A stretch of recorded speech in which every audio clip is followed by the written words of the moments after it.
G'day folks, Mark here again. Time for another one of my little chats, and I suppose to try and point out or try and make maybe a bit clearer to some people, or to point out to some parts of our world what to me is seemingly sort of, well, potentially obvious, and I'm not really hearing the conversation. So what am I talking about? I'm talking about Australia's situation. It obviously has to do, and my viewpoint has, I suppose, more and more being woken up as we as gun owners saw the pressure of what happened in Western Australia with the disarming of the population. And regardless of which side of the fence you sit on, there are some obvious things that are in play that even there people haven't seemed to pay attention to. Disarming, listen, everyone who's thought about it for any length of time will come up with the fact that this is about getting more compliance. This is more compliant, more defenceless and dependent individuals. So you take away their only real means of defense in the worst case situations where you'd never want to have to, but if you are in that situation, you can protect yourself. We need to take that away to make you completely dependent or defenseless, which makes you dependent, which then makes you compliant. And that is the bigger picture. This has never been, any of it has been about safety. It might have the media making people scared, it might have the police force and the government making people scared, but the safety was never a concern. And without too much depth of thought, you can get to that place. But there's also the rest of what's going on in our country. People look at what's happening both state government-wise, federal government-wise, in some cases local government-wise. You go with, what is this? This is complete incompetence. We're in a situation where cost of living is going up. And they might want to blame the Middle East, they might want to blame Trump, they might want to blame something else, but you look at how our country is being managed, and I suppose that's part of what I'd sort of touch into, how it's being managed. We know there are facts that our governments actually are, to the largest degree, giving away our mineral resources. Giving away. We should be one of the wealthiest countries in the world, and they're giving away. I think it was one company, I don't know if it was one oil company or LMPG company or the multiple, I didn't research it properly, but the figure of $70 billion of profits or of extra money that the gas company got, which we as Australians didn't charge in taxes, which would have been just the going rate for taxes or for revenue gain from that gas going and being sold. We didn't gain. We gave it away for some reason or other. Now the logic which we've understood previously is that there are favours, backroom deals and that sort of stuff where the big body corporates or the big gas gets that sort of stuff, and they end up paying back with helping get this government elected or giving some jobs and positions for politicians down the track. Ministers and things end up on advisory boards in gas companies, and I don't know, that all sounds like corruption in a horrible sense. You would think it's covered a little bit more than that, but I don't know where that goes. I don't know what those details are, but those numbers, they're real. They come out all the time. We see that sort of stuff. We also have, as we have a housing crisis, and we have where there's not enough houses being built, too many people want houses, young people. I hear from parents, fathers and mothers talking about their children and the fact of they're basically struggling with rent, they can't get into houses, and they're looking at having to spend somewhere in the vicinity of $800,000 to $1.2 million for an average house where they want to be able to live close enough to where their job is. And that's something that when they do the maths on it, they're not going to get to that place. And they really can't see how their children are going to get to that place. Now, we can go back to the mid-70s where our governments made decisions to turn housing for homes into housing for investment. Really foolish move. Makes to the level of where you can't lower the price of a house now without hurting people that have put all their investment in it, but the people who want to try and get into housing can't afford to get into it because housing costs too much. So the obvious end result of an extraordinary poor decision happened in lots of Western countries, certainly not all, but it certainly happened here in Australia, and it is ended up going to exactly the place that it should go to. It's a bad idea, it'll end up with a bad result. That's what we've done. But then we also have, on top of all that, where we're now importing, we have a massive amount of immigration going on. And our government is flat out saying, well, don't be racist. You can't say we can't have immigration because that's racist. We're using the racist word pretty much for anything. If you don't like the colour of your dress or someone's dress, you're probably racist in this modern world. But when it comes down to the racist argument, there is the most obvious times where racism, as it's called, has actually happened, where they can't work here. We don't want them working here. And whether it was the Irish or it was the Italians or it was the Negroes or it was the Chinese or it was whatever it was, the situation has rarely been about actually a dislike for that culture. It has most commonly been, there's not enough work for us to go around. We don't want another mob taking the work that's for, because there's only enough for us.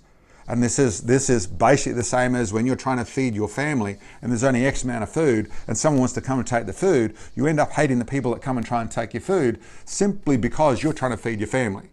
So there's other things involved with it, obviously, but we have that happening in Australia right now, where people are saying to me, I wasn't racist, but now I start to feel like I really hate these guys because they're taking our work and the way they're being used.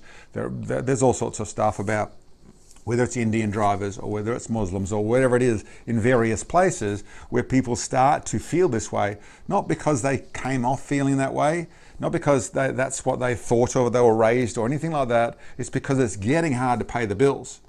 We see around locally, we see the trucks driving past. We work next to a highway, and the increase in trucks would be over the last 20 years would be 1,000%, where there's massive amount of road trains, and I'm talking full-blown double trailer road trains that are coming past in the vicinity of 500 to 600 a day, which would have been 100 20 years ago. What we find is the way they're doing things now, because there's large corporations that are employing a lot of, in that case, Indian drivers that are then driving. And one of the big increases is where we used to do things more sensibly, where a truck, expensive, lots of fuel, lots of road use, that sort of stuff, it would always go and try and get a backload back. So one truck would do 2 trips because they're trying to pay for everything.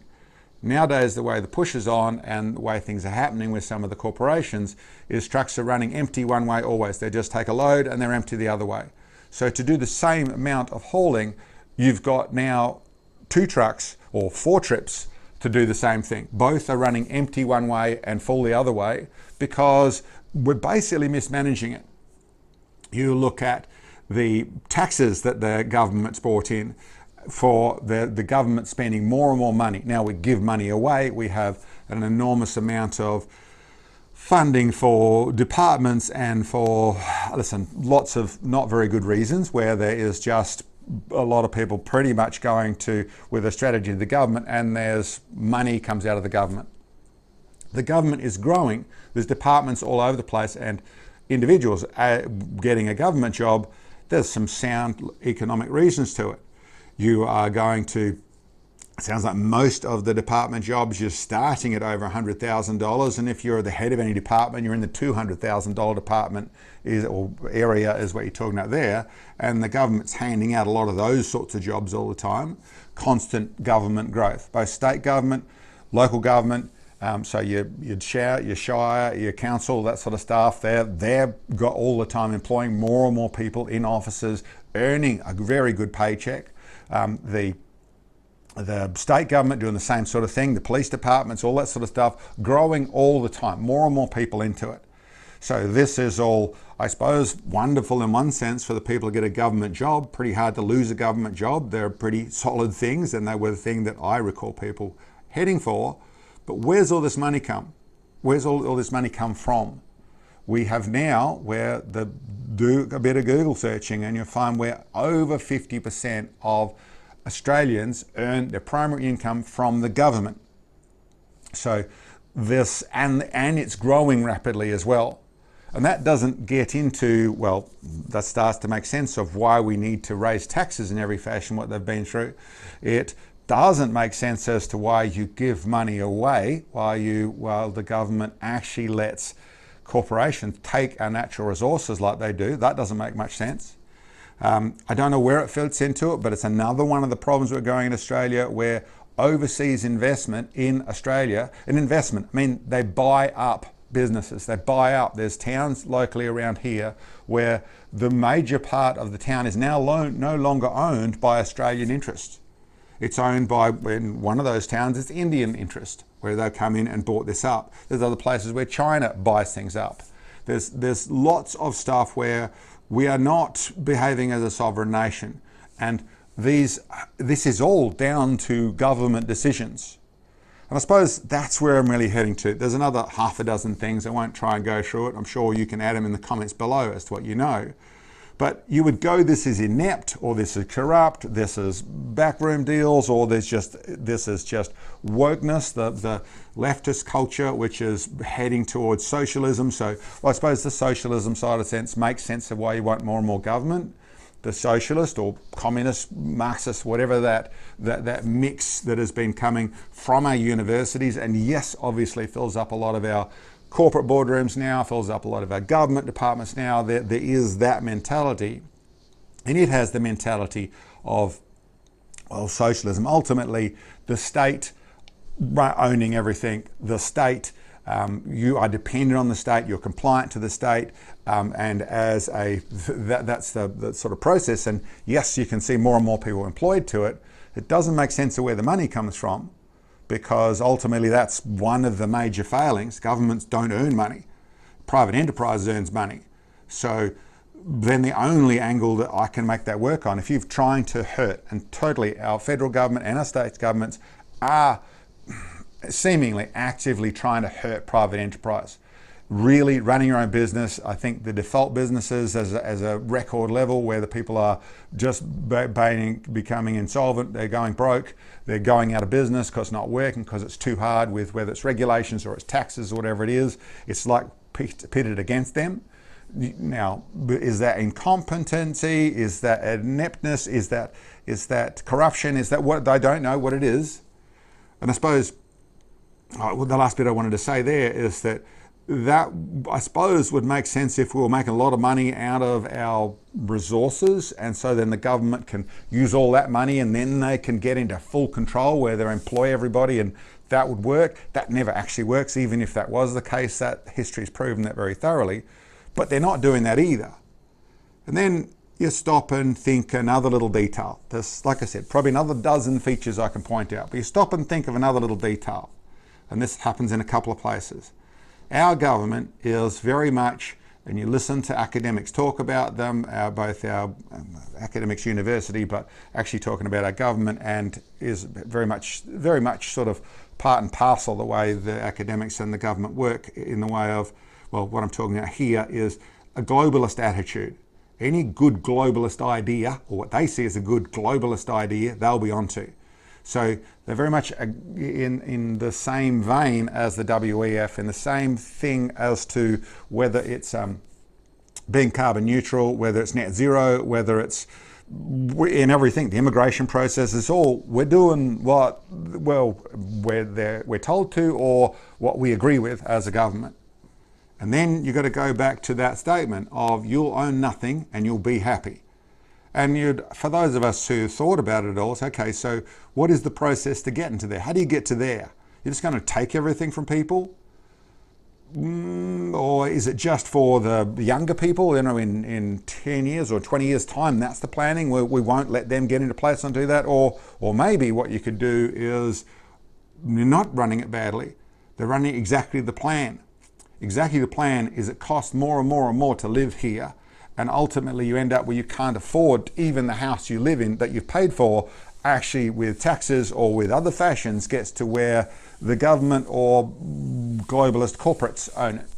Because that's what's sort of suggested. Is that really what's actually happening? They said that out loud. We got this stuff happening now, and we say, oh, it's just Magoo's too incompetent. He doesn't know what he's doing. They're making stupid, irrational comments, irrational statements. It's all doesn't make any sense. Whereas if you bring that conversation into it, well, okay, that is a path you could get to exactly what they said they wanted to do.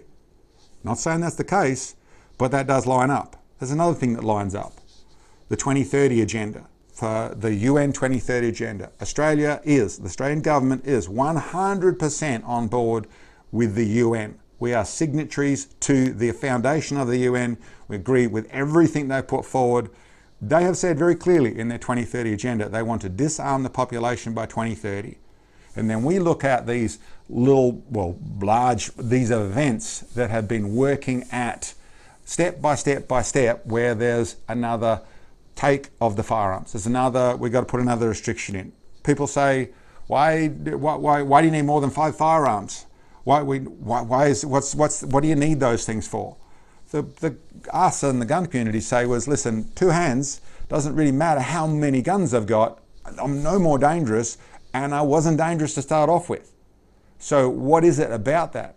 Well, it's very simple. You bring in a number, any number, whether it was 100 or it's 50 or it was 2 or whatever it is. Once you've got a number, you can lower a number. Simple as that. Once you get a number in, you can lower a number. So that makes sense to me. The only question I've got on that and that 2030 agenda, which was a 2021 agenda, and then it turned to 2030 agenda because they didn't get it done. The only question I have is, what's the next crisis so they can take another step? I'm sure WA, was the first thing, and then New South Wales got there and the others resisted. So they need something pretty big and bad to happen, which I'm holding my breath. I hope that's not the case, but that would make more sense. They've said this, and then we're doing this, and for some reason or other, most people don't seem to want to make the connection. They said, you'll own nothing and be happy. And we are giving resources away for free, essentially. We are taxing like crazy. We are growing the state rapidly. We already have, this is from Google, this is searches to go through with primary source of finances or money or employment, however you want to put it. So primary income is over 50% of Australians is from our government. This is an untenable situation. You hurt private enterprise. Where's the money come from? Or we just all go into debt and own nothing and be compliant, take your pills and be happy. Don't know. It's something worthwhile keeping awake to. It's certainly worthwhile looking out for. It's certainly worth conversation. But the step back far enough and the picture starts to come into fray here. And are our government, are our employees, are the Prime Minister, the government, that sort of stuff. I'm not saying they know any of what's going on here. You suspect so. The FABIAN Society, so it's a Marxist group, largely. They go through this process. They're definitely part of that side of things without any question. When it comes to immigration, when it comes to the likes of Islam, which has said very clearly what it wants to do. Fundamental Islam, or the real Islam, has said very clearly it's on a 100-year plan to turn the world into an Islamic world. It's 50 years through that. That's not making anything up. That isn't the radical Islam. No, that's the core Islam, is what they said. The Muslim Brotherhood has said that's what they're to do, and they are following the true Quran, is what they say. That isn't radical. That's the basics of it. Why would you bring a lot in without trying to actually cause a failure in our world?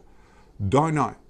Not saying that is not against Muslims whatsoever. It's not the Muslim that is the problem. It is the religion/political doctrine which is the problem. The Indians I mentioned, nothing against the Indian guys here. It's how they're being used. They're hard-working people who are trying hard. Maybe they do things a little bit more carelessly because they're trying so hard. We used to do the same sort of thing as well. It's not them that's a problem. It's the ideologies and it's the way that it's being delivered. It is forcing division in our country and confusion in our country, and we're right now hardship, which will move into desperation unless we make adjustments. Anyway, guys, that's that one there. I won't touch another one of these for a little while, but to me, step back far enough and this starts to make a bit of sense. Anyway, guys, thanks for checking in. We'll catch you next time.